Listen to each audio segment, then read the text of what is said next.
یو کس وایي که چېرې یو سړی یو مؤذن ته د اذان جواب ورکړي بیا بل ته نه ورکوي نو دا ټیک ده. نو هغه مؤذن ته د اذان جواب ورکو چې کوم ستا د محلې او ستا د جماعت مؤذن دی. لکه ستا کوم جماعت دی کوم جماعت ته مستځې نو صرف د هغه د اذان جواب پتا باندې شته دی د ټولو نه. یو کس وایي چې بعضې خلک تارونه دم کي او تسلی ورکوي چې ستا مسله د هغه به حل شي. آیا دا کار ټیک دی که نه؟ د دې څیزونو نه اجتناب پکار ده ځکه چې تارونه دمول نه دې پته نه لګي. هسې دم جایز دی. د الله رسول به چې معوذتین نازل شو نو بیا به په بل دمه چور نو بیا به همدغه چوف کول او د دې نه مخکې چې کوم دی نو جبرئیل علیه الصلاة والسلام ته څه الفاظ خیلو هغه به وي. وایي جمع سره موس کې که د یو سړي موس قبول شي نو آیا د ټول جمع ورسره قبلیږي؟ بعضې روایتونه ثابته ده چې الله جل شانو د یو قبول کړي نو د ټولو قبلیږي. ځکه اهتمام د جمع سره د موس پکار دی. یو کس تپوس کوي چې یو سړی دا دعا کوي چې یا الله زما دپاره په هر جایز کار کې خیر واچې نو دا دعا څنګه ده؟ بالکل ټیک ده، جایز ده چې یا الله په جایز کار کې ما ته خیر واچې. یو کس وایي چې ما یو سړي سره په دواړو لاسو مصافحه وکړه، لاس مې ورسره میلاو کړو نو هغه راته ووایي چې په یو لاس سره مصافحه کو. په اسلام کې دواړو لاسو سره مصافحه نه ده جایز. آیا دا خبره درسته ده؟ نه، دواړو لاسو سره مصافحه کول پکار دي. دواړو لاسو سره مصافحه کول پکار دي. یو لاس سره مصافحه کول تکبر دی، کبر دی، لویی ده. دواړو لاسو سره مصافحه کول عاجزی ده. او عبدالله ابن مسعود رضی الله عنه فرمایي، صحیح حدیث دی، چې ما ته د الله رسول تشهد خولو التحیات لله نو زما لاس د نبی کریم صلی الله علیه وسلم د دواړو لاسو ترمنځ و، نو د پیغمبر علیه السلام دواړه لاس او د عبدالله ابن مسعود هم دواړه لاس، ځکه چې یو لاس د پیغمبر علیه السلام د دوه لاسو ترمنځ او بل هغې سره بهر و. که یو سړی وړوکی او دسمات یې وکړي بل تپوس یې کړی دی د هغې نه پس لاس وینځل ضروري دي که نه؟ او لاس وینځل ضروري دي، لاس وینځل پکار دي. د استنجا نه مخکې هم لاس وینځل پکار دي، استنجا نه پس. یو کس وایي چې یو سړی عمرې ته لاړ شي، طواف سعی او د سر حلق یې وکړو، ویښتې کل کل او بیا د هغې نه پس چې غسل کوي نو خوشبودار صابون استعمالوي نو دا جایز دی او جایز دی چې کله د سر ویښته پرې کړل نو اوس خوشبو استعمالولی شي اگر که تا نیلم ولي. یو کس وایي چې یو زوی دی د پلار نه ناراضه دی، په دې خبره باندې د پلار سره جګړه هم کړې ده او د پلار ته یې کنځلم کړي او اوس دا زوی د پلار نه معافي غواړي او پلار یې معاف کوي نه. نو آیا د دې عبادات او اعمال قبول دي او که نه؟ خپل اعمال او عبادات د دې جاری ساتي، د هغې د عدم قبولیت دې سره تعلق نشته، لیکن ده ته پکار دی چې پلار په څه طریقه باندې رضا کړي او پلار ته یې پکار دی چې زوی پېمانه شو او د هغې خپل عمل نه توبه وویسته او د اقرار کوي، اعتراف کوي چې بیا به داسې نه کوم، نو هغه ته معاف کول پکار دي. حدیث مبارک کې راځي چې تا نه څوک عفو وغواړي معافي نو معاف کول یې پکار دي. بیا د ده قصور دا د ده قصور دی چې دی نه معاف کوي. یو کس وایي چې په سیټر باندې یا په جاکټ باندې وړوکی غونې ځناور وي حیوان چې نور مزګزار ته نه ښکاري، په دې کې مس کېږي او که نه؟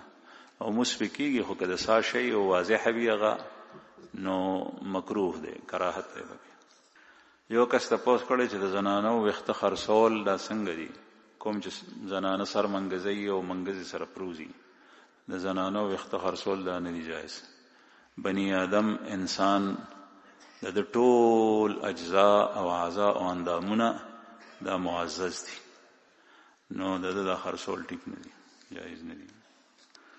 یو کس تپوس کړی دی چې خلیفه دوم حضرت عمر فاروق رضی الله عنه چې کوم مجوسی غلام وجلو نو د هغې غلام بیا څه وشول؟ معافې کو که قتل کو؟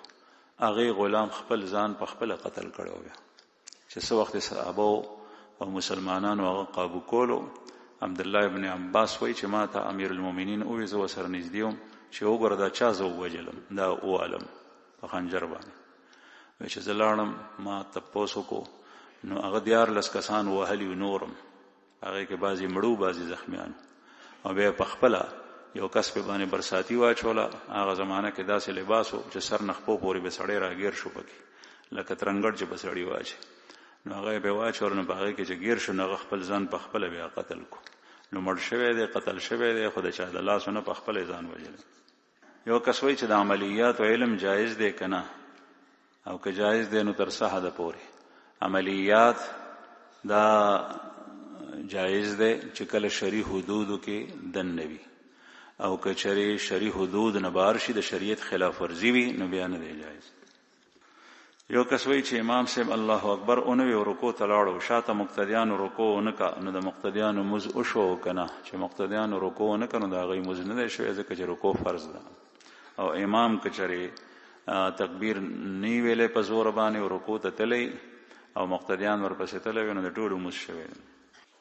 یو کس وی قنوت نازله تفصیل راته بیان کا نو دا خو د تفصیل وخت نه دی خو چې کله په مسلمانانو باندې مصیبت راشي مسلمانانو باندې اجتماعي لکه نن سبا د فلسطین مسلمانانو باندې د يهودو د طرفه ده نو قنوت نازله یو دعا ده چې هغه د سحر په مسکه چې کله رکوع نه سر پورته کې امام او قومي تلاړ شي سمع الله لمن حمد ربنا لك الحمد ویل شي دی پسې قنوت نازله وي اللهم اهدنا فيمن هديت وعافنا فيمن عافيت.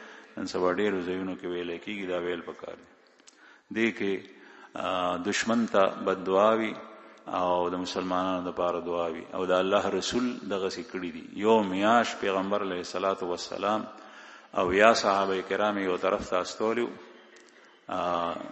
او بیر معونه واقعه ده او یا صحابه کرام علما هغه ظالمانو دوکه کې قتل کړیو شهیدان کړیو د الله رسول بیا یو میاش هغه د پاره دعا بد دعا کوله قنوت نازله. یو کس وای چې د سحر مز جمع سره کیږي او یو کس د امام سره نږدې پړومبي صف کې ولاړ دی او سنت کوي دا سنت کوي کنه دا مکروه تحریمی دي یعنی حرام ته نږدې دي په صف کې پړومبي صف کې خصوصا امام سره درېدل او سنت کول د جمع په وخت کې. یو کس وای چې د دعا په اول او آخر کې د الله جل شانه نوم او درود شریف اون ویل شي نو دا دعا څنګه ده؟ دعا جایز ده او څه ګناه پکې نشته ده. البته د دعا وړاندې وروسته چې د الله حمد نوم نه صرف حمد تعریف وشي او رسول الله صلی الله علیه وسلم باندې درود ویل شي نو دا دعا قبليږي زر قبولیت ته نږدې. یو کس وایي چې د زکات مبارک معلومه ما خپل ورور ته قرض پیسې ورکولې کله لږه کله ډېری اوس چې کله دا پیسې ما ته راکړي دا غي زکات څنګه ادا کوم نو چې کله تا سره پیسې راشي نو دا غي زکات تو ورکو چې څومره پیسې ستاله سترغلي اسانه ده هغه برخه زکات ورکو چې څومره کال هغه سره وي دا غي زکات ورک. یو کس تاسو کوي چې د زکات پیسې د غریب شړی د واده پر روټۍ کې خرج کولای شي او کنه د ولیمې پر روټۍ کې نه. غریب شړی ته د واده پیسې ورک پلاس کې او هغه ته وایي چې دا ستا کوم ضروری حاجات دي پاغه په کار راواله چې کله هغه قابض شو نو ستا زکات وشو اوس پس داغه نه کاغه د ولیمې پر روټۍ باندې خرج کړي نو دا دغه خپل کار دی. البته کته پر روټۍ باندې خرج کړي نو دا نه ده ځکه چې روټۍ کې نن سبا خلک غلو کوي زیاته کوي یو سړی دغه ته نور څه د لپاره ضرورت ده او د په ولیمه باندې د نوم لپاره خرج کوي